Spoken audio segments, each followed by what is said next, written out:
सुप्रभातम।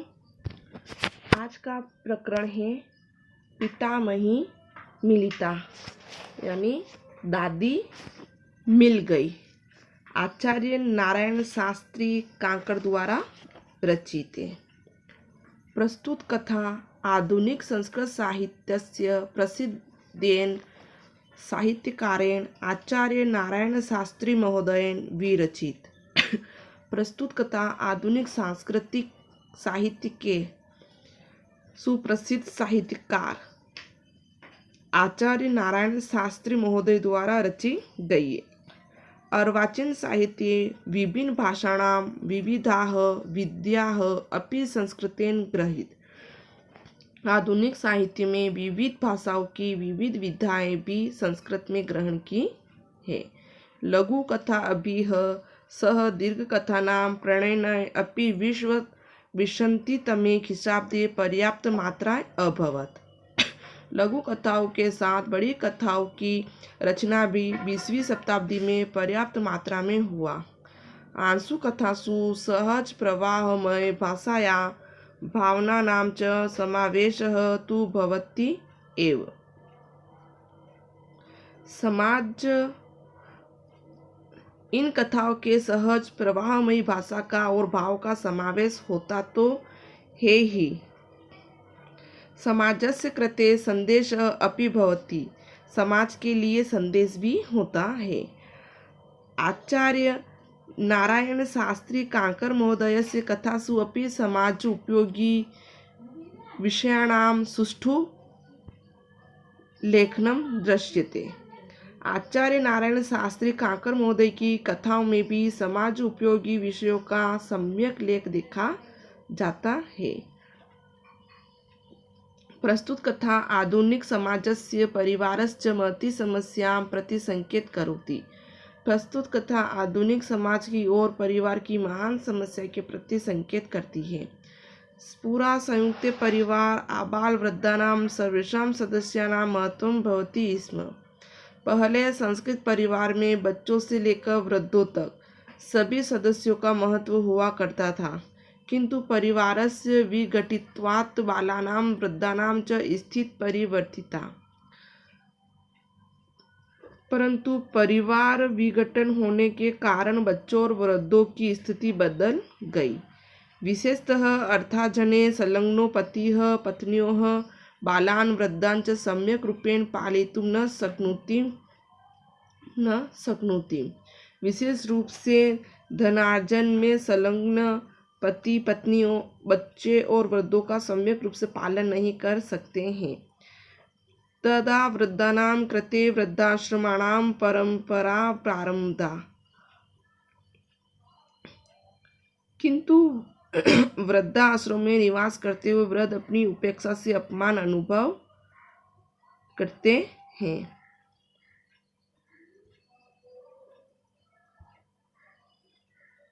अस्य कथायाम अपि ऐसा एव पीड़ा वर्णिता। इस कथा में भी यही पीड़ा वर्णित है।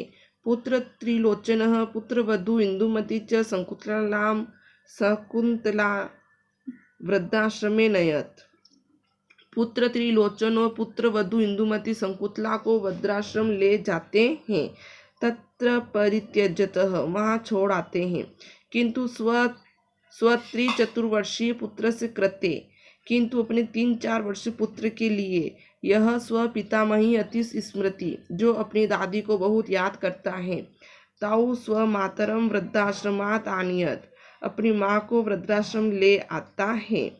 सत्य वृद्धा जनाः स्नेहा सम्यात् परम अन्य किम अपि नेच्छन्ति। सच ही वृद्धजन प्यार के समझौते से अधिक कुछ नहीं चाहते। पितामही मिलिता, दादी मिल गई। पितरि दिवं गते माता स्वपुत्रं त्रिलोचनं येन केन प्रकारेण आर्थिक कष्टानि सहित्वा अपि पालितवती। पिता के मर जाने पर, पिता दिवम यानी गति को प्राप्त होना, मर जाना। पिता के मर जाने पर माता ने अपने पुत्र स्वपुत्र यानी अपने पुत्र त्रिलोचन को येन केन यानी जैसे तैसे आर्थिक कष्ट सहन करके भी पालन पोषण कर बड़ा किया। पोषवती वर्धवती, पोषण किया और बड़ा किया। तम पाठयित्वा लेखयित्वा विद्वांसं निर्मान्तुं सा काम अपि न्यूनतमां न अरक्षत। उसे पढ़ लिख कर, पाठयित्वा पढ़ाकर, लेखित्वा लिखाकर, विद्वान बनाने में कोई कसर अर्थात कमी नहीं छोड़ी। शिक्षकाः अपि आत्मीयं सर्वम् अपि ज्ञानं तस्मिन् सत्पात्रे निहितवतः। शिक्षकों ने भी अपना सारा ज्ञान उस अच्छे पात्र में उड़ेल दिया। सत्यम एवं एक विनय संपन्न सदाचारी शिष्य गुरु सर्वदा प्रसन्न कृत्वा। सचमुच ही एक विनम्र सदाचारी शिष्य गुरु और सब प्रकार से प्रसन्न करके दुर्लभाम अपि विद्या सुलभते, दुर्लभ विद्या को भी सुलभ कर सकता है। विवाह योग्याम अवस्थां प्राप्तवान तेन सह स आत्मजया विवाह कर्तुम इच्छुका। विवाह योग्य आयु को प्राप्त हुए उसके हाथ अपनी बेटियों का विवाह करने के इच्छुक अनेक संपन्न लोग उपस्थित हुए। सप्रतिवेशिन ग्रामस्य पटवारी कन्यां स्वपुत्र वधु निर्माय गृहम् आनीतवती। वह पड़ोसी गांव में पटवारी की पुत्री को अपनी पुत्रवती बनाकर घर ले आई।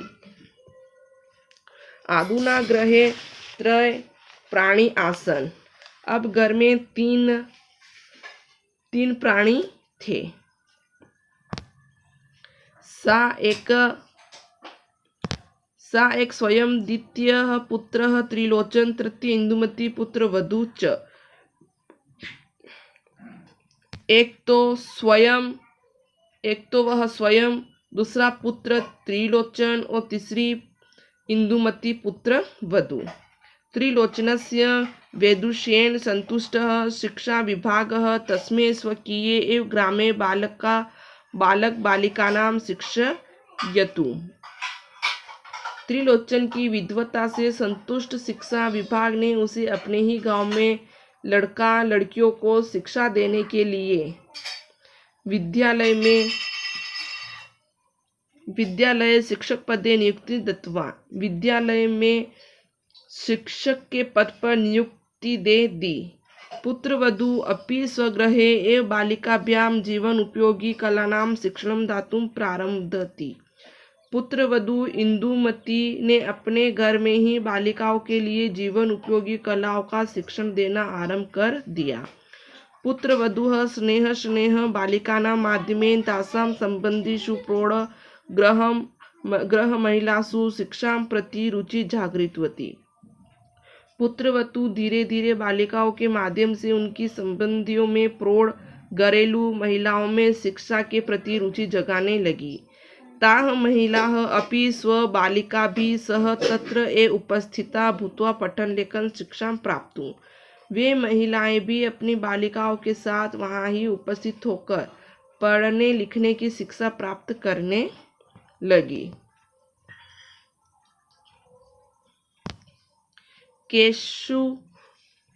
केषुचित् एव सर्वेषु सर्वः एव ग्राम स्त्री शिक्षाया संबंधे समृद्ध संजाता। कुछ ही वर्षों में सारा गांव स्त्री शिक्षा के संबंध में समृद्ध हो गया। विदुषी इंदुमती अधुना एक आदर्श शिक्षिका मन्यते स्म। विदुषी इंदुमती अब एक आदर्श अध्यापिका मानी गई। राज्य सर्वकारेण अपि सा शिक्षक दिवस से सम्मानिता आसीत्। राज्य सरकार ने भी उसे शिक्षक दिवस पर सम्मानित किया। एव पुत्रस्य त्रिलोचनस्य पुत्रवधूवा इंदुमती च यस्य चिंतया समृद्धिमतया च मातु संकुतलया चिंतम अति प्रसन्नम आसीत्। इस प्रकार पुत्र त्रिलोचन का पुत्र वधु इंदुमती के यश से और समृद्धि से माता संकुतला का चित्त अति प्रसन्न हुआ, अर्थात मन बहुत प्रसन्न हुआ। चित्त का अर्थ होता है मन। इदानीं तस्याः एक एव कामना अवशिष्टा यत् सा पौत्र मुखम दृष्ट्वा एव दिवं गच्छेत्। अब उसकी एक ही कामना बची थी कि वह पोते का मुंह देखकर ही मरे। एतर्थ सा प्रतिदिनं प्रातः जलाभिषेक कुर्वन्ती उमाशंकरं प्रार्थयते स्म। इसके लिए वह प्रत्येक दिन प्रातः शिवलिंग पर जल चढ़ाती, शिव पार्वती से प्रार्थना करती थी। तस्याः प्रार्थना सफला जाता, उसकी प्रार्थना सफल हुई। यथा समय इंदुमती एकम सुंदरम शिशु प्रसूतवती, यथा समय इंदुमती ने एक सुंदर शिशु को जन्म दिया। तदीयं मुखचंद्रम विलोक्यन्त्या पितामह्यं संकुतलाया मन तृप्ति एव स्मः, उसके मुखचंद्र को देखकर दादी संकुतला का मन केवल तृप्त ही नहीं हुआ। यथा ही सर्वेषु परिवारेषु भवति, जैसे कि सभी परिवारों में होता है। शिशो लालन पालनयो रताये इंदुमते स्वशुसेवां कर्तुं पर्याप्त समय न मिलति स्म, शिशु के लालन पालन में रत इंदुमती को सासू की सेवा का पर्याप्त समय नहीं मिलता था। जानती अपि वृद्धावस्था प्राप्त संकुतला स्वकीयान रोषमयाम उद्दारण प्रकटी स्म एव, जानते हुए भी वृद्धावस्था को प्राप्त हुई संकुतला ने अपने रोष भरे उद्गारों को प्रकट कर ही दिया। किंतु अस्मिन् आत्मकृत्ये सा अवश्यम पश्चात्पत्ति स्म, किंतु इस अपने कृत्य के लिए वह पछताई अवश्य। श्रुत्वा कटु व्यवहार इंदुमती भ्रातृत्रिलोचनस्य अपि स मुखे प्रबोधितवान्, सासू के कटु व्यवहार की बात इंदुमती ने पति त्रिलोचन के सामने रख दी। किंतु यदा अनेन समस्या समाधानम न अभवत् तथा स अपि चिंतित स्थातु प्रवर्त, परंतु इस समस्या का समाधान नहीं हुआ तब वह भी चिंतित हो गया। एकस्मिन् दिने इंदुमती भ्रातरं त्रिलोचनम उपाय दर्शितवती, एक दिन इंदुमती ने अपने पति त्रिलोचन को उपाय दर्शाया। यदधुना वृद्धाश्रमे मात्रं प्राप्य निश्चितया अनुभव क्रियते, कि अब वृद्धाश्रम में ही माँ को पहुँचाकर निश्चिंतता का अनुभव किया जाना चाहिए। अनेन तत्र स्वसमवयस्काभिः सह माता अपि सुखिनी स्थातवती, इससे वहाँ अपनी हम उम्र के साथ माँ भी सुखी रहेगी। वयम अपि इह दुख उन्मुक्ता भविष्यामः, हम भी यहाँ दुखों से मुक्त हो जाएंगे।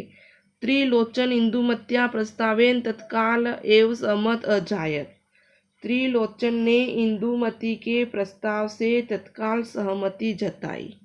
अवसरम दृष्ट्वा सह मात्रम तदर्थम अनुकूलनाम अपि कृतवान, मौका देखकर उसने माँ को इसके लिए राजी कर लिया। त्रिलोचनम मात्रम वृद्धाश्रमे प्राप्यम आगत, त्रिलोचन माँ को वृद्धाश्रम पहुंचाकर आ गया। किंतु तस्य मनः नैव रमते स्म, परंतु उसका मन नहीं लगा। यदि स एकाकी अभिव्यस्यति, यदि वह अकेला हो जाएगा, त्रयी मातु प्रत्येकम इच्छां पूरित्वां तां प्रसन्नां अरक्षितम, तो माँ की प्रत्येक इच्छा को पूरी करके उसको प्रसन्न रखता। किंतु पत्नियां अपि मनः तेन रक्षणीयम आसीत एव, किंतु पत्नी का मन भी तो उसका रखना था।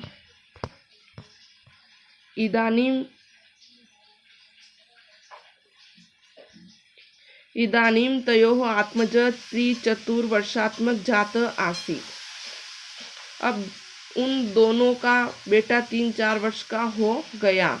इंदुमती और त्रिलोचन का बेटा 3-4 वर्ष का हो गया। पितुः मातुः उपस्थितौ अपि सह पितामही ये विशेष रूपेण इच्छति स्म, पिता और माता की उपस्थिति में भी वह दादी को ही विशेष रूप से चाहता था।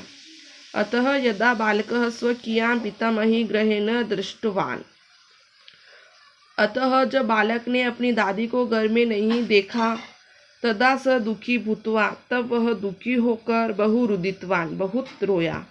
सह न किंचित अखाद, न कुछ खाया, न किंचित अपिपत, न कुछ पिया।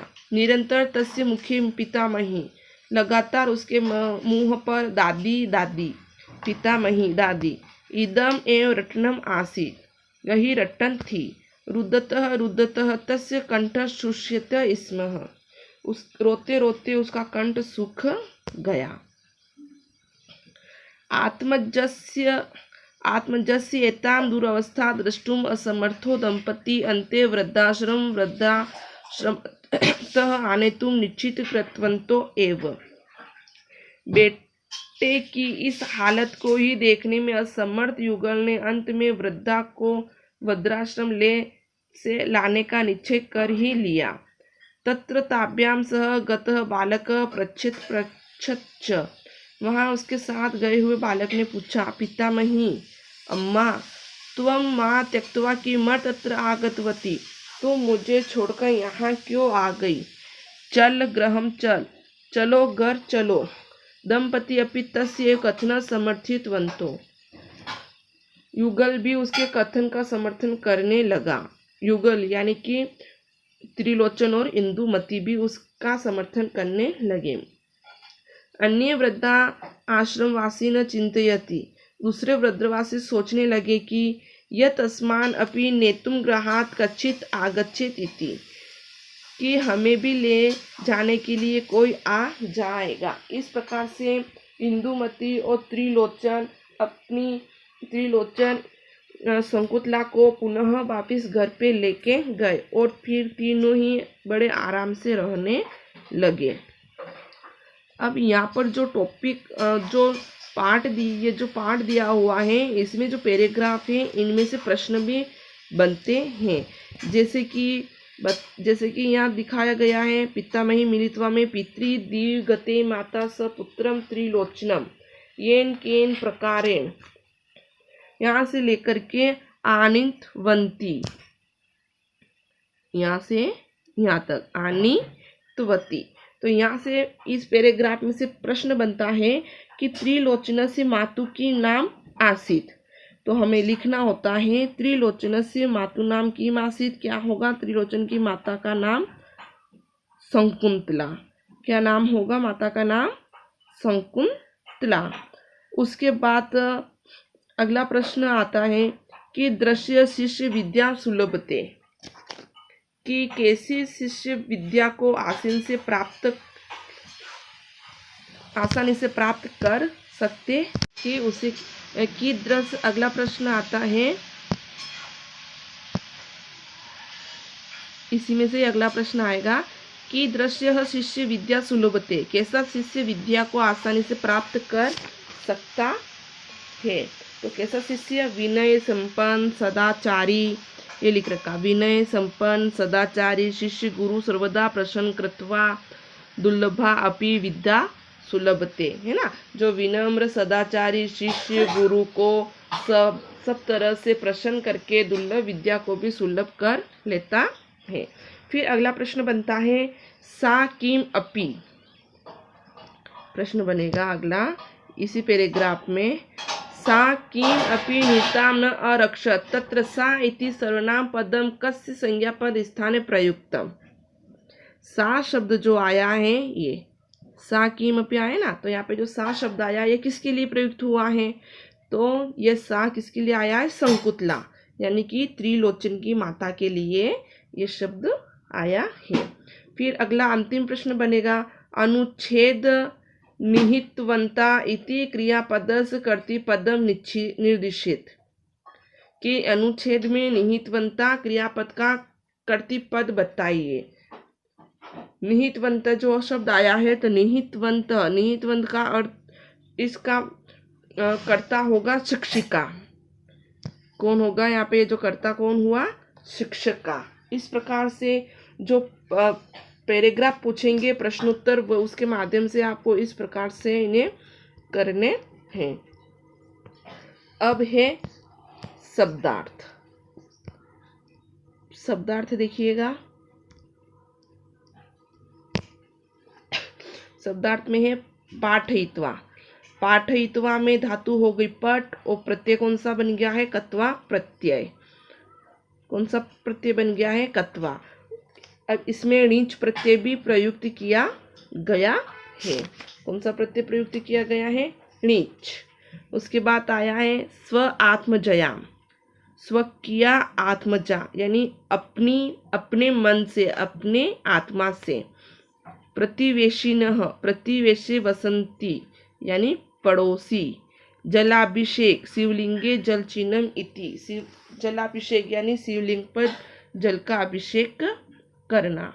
शुश्रु, शुश्रु का अर्थ होता है सास, पति की माता। भ्रातरम, भद्र शब्द है और द्वितीय एक वचन का प्रयोग किया गया है जिसका अर्थ होता है पति। समय वयस्काभि समानयु अस्ति याशाम ताभि, जो समय के अनुकूल रहता हो। दुख उन्मुक्ता, दुख से मुक्त। पितामही, पिता की माता यानी कि दादी। रटनम, बार बार एक ही शब्द को उच्चारण करना। समोपलाभ्य, उल्लाहन के साथ। इस प्रकार से ये जो शब्द दिए हुए थे ये भी हमें परीक्षा की दृष्टि में वेरी इंपॉर्टेंट के माध्यम से पूछे जाते हैं। धन्यवाद।